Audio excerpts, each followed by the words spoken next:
जय श्री कृष्णा। राधे राधे दोस्तों इस साल सकट व्रत हमारी माताएं 29 जनवरी को रखने वाली हैं।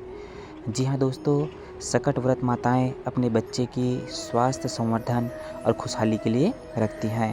तो दोस्तों आज सकट के बारे में आज आपको मैं वीडियो के माध्यम से पूर्ण जानकारी देने वाला हूँ कि सकट व्रत रखने के क्या क्या फ़ायदे होते हैं, सकट व्रत हमारी माताएं किस वजह से रखती हैं, इसका महत्व क्या है।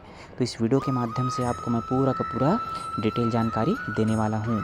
अगर आप हमारे वीडियो पे नए हैं तो वीडियो को लाइक कर दे, चैनल को सब्सक्राइब कर दे और बेल आइकन की घंटी को ज़रूर से दबा दे, ताकि इस प्रकार की वीडियो हम कभी भी बनाएं तो सबसे पहले नोटिफिकेशन आपको मिले।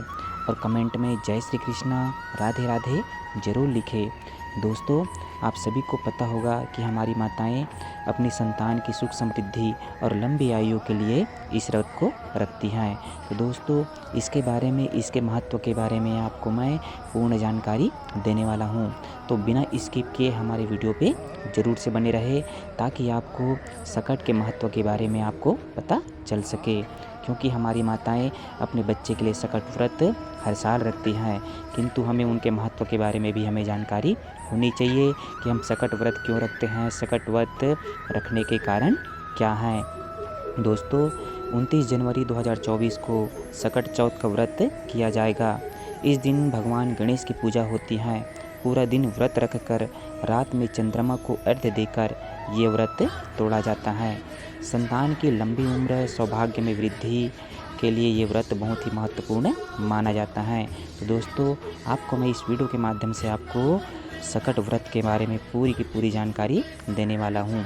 पौराणिक कथा के अनुसार एक नगर में एक साहूकार और उसकी पत्नी रहा करती थी। दोनों एक धर्म कर्म के काम में मन नहीं लगता था। एक दिन साहूकारनी अपने पड़ोसन के घर गई। पड़ोसन को सकट चौथ की पूजा कर उसने इस व्रत का महत्व पूछा। साहूकारनी को सकट व्रत या तिलकुट चौथ व्रत की कथा महिमा बताते हुए पड़ोसन बोली कि गणपति जी की कृपा से व्यक्ति को अखंड सौभाग्यवती, पुत्र, धन, धान्य, बुद्धि, सिद्धि सब कुछ प्राप्त होता है। साहूकारनी ने व्रत का लाभ जानकर सकट चौथ व्रत करने का भी संकल्प लिया। साहूकारनी ने कहा कि वह माँ बनती है तो सकट चौथ व्रत करेगी और गणेश जी की सेवा कर उसे तिलकुट चढ़ाएगी। गणेश जी की कृपा से वह गर्भवती हो गई। अब साहूकारनी की लालच और बढ़ गया। उसने कहा कि उसे बेटा हुआ तो 2.5 सेर तिलकुट करेगी। साहूकारनी को एक सुयोग्य पुत्र की प्राप्ति हुई। फिर उसकी लालसा और बढ़ने लगी और अब बोली कि अगर उसके बेटे का विवाह हो जाता है तो वह 5.25 सेर तिलकुट करेगी। गजानन के वरदान से उनका विवाह भी हो गया, लेकिन तब भी उसने व्रत नहीं किया। साहूकारनी के बेटे का विवाह तय हो गया। लोभी साहूकारनी को सबक सिखाने के लिए गणपति जी ने अपने माया से शादी वाले दिन उसके बेटे को गायब कर दिया, कहीं जंगल में पहुंचा दिया। माता पिता और सभी वर के गुम हो जाने पर चिंतित होने लगे। विवाह टल गया। एक दिन साहूकारनी की होने वाली बहू सखियों संग जंगल में दुर्वा लेने गई।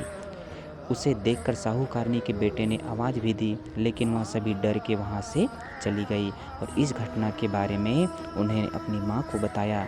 गांव वालों और साहूकारनी की समधियों ने वहाँ जाकर देखा तो उसका दामाद घने जंगल में एक पेड़ पर बैठा था। उसने अपनी सभी को अपनी माँ की गलती बताई और कहा, माँ ने सकट व्रत करने का वध किया था, किंतु उसने पूरा नहीं किया, जिसके कारण सकट देव क्रोधित हो उठे हैं। साहूकारनी को ये बात पता चला। उसे अपनी गलती का एहसास हुआ। उन्होंने भगवान गणेश से क्षमा याचना की और बहुत ही दिल से श्रद्धा भाव से सकट की व्रत करी, जिससे भगवान गणेश प्रसन्न होकर के उन्हें क्षमा करी। इस कारण से कहते हैं सकट व्रत के प्रभाव से संतान पर कोई भी आँच नहीं आता, जिससे बच्चे की लंबी उम्र की वरदान भी भगवान गणेश के द्वारा मिला करती हैं। इसलिए सभी माताएं अपने बच्चे के सुख समृद्धि, स्वास्थ्य लाभ के लिए, आयु वृद्धि के लिए इस सकट व्रत को रखती हैं, जिससे भगवान गणेश होकर के सभी माताओं को आशीर्वाद प्रदान करते हैं।